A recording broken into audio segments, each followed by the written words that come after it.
Hi guys, welcome back to వంటది Kumar vlogs. Okay, ఇప్పుడు video ఏంటంటే చాలామందికి వాళ్ళ పేరెంట్స్ వాళ్ళ పిల్లలకి డ్యాన్స్ వచ్చా రాదా అని తెలుసుకోవడం ఎలా.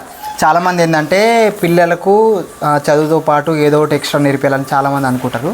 అయితే వాళ్ళ పిల్లలకు డ్యాన్స్ వచ్చిందా రాదా అని మనం ఈజీగా తెలుసుకోవడానికి ఒక చిన్న ట్రిక్ అనమాట. అయితే వీళ్ళు ముగ్గురు మా అన్న పిల్లలు మంచి డ్యాన్సర్స్.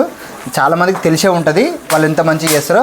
కాకపోతే ఇప్పుడు ఏంటంటే వీళ్ళకు డ్యాన్స్ ఎలా వచ్చు, ఒక స్టెప్ ఉంటుంది మనకు. ఆ స్టెప్ చేసినాం అనుకోండి 90% డ్యాన్స్ వస్తుంది. ఓకేనా, ఆ స్టెప్ మనం వీళ్ళ ముగ్గురితో చేపిద్దాం. వీళ్ళు ముగ్గురు కనుక ఒకవేళ ఆ స్టెప్ కనుక చేయగలిగితే వీళ్ళకి డ్యాన్స్ వచ్చినట్టు లెక్క అనమాట. కానీ సైడ్గో అది సౌండ్ చేయకు, బయటకు ఈ స్టెప్ ఒకటిగా ఇక్కడ చూడు, ఈ స్టెప్ ఇట్లా. ఓకేనా, ఇట్లా ఇట్లా స్టెప్ చేయి. ఓకేనా, రైట్. మీరు ముగ్గురు ఒకటిసారి ఏరి వెనక ఓరి రైట్. ఆ స్టెప్ వేయండి ఒకసారి. ఓకేనా,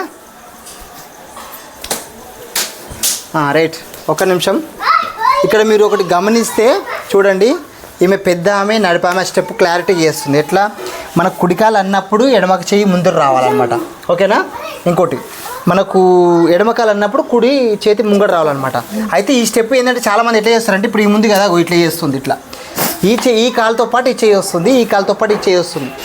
అయితే డ్యాన్సర్కి ఉండే లక్షణం ఏంటంటే పుట్టుకతోనే వచ్చేస్తుంది కదా, 90% వచ్చేస్తుంది. అది వస్తే 90% డ్యాన్స్ వచ్చినట్టే. ఈ స్టెప్ ఏంటంటే ఇట్లా అన్నప్పుడు ఇట్లా వస్తుంది అనమాట.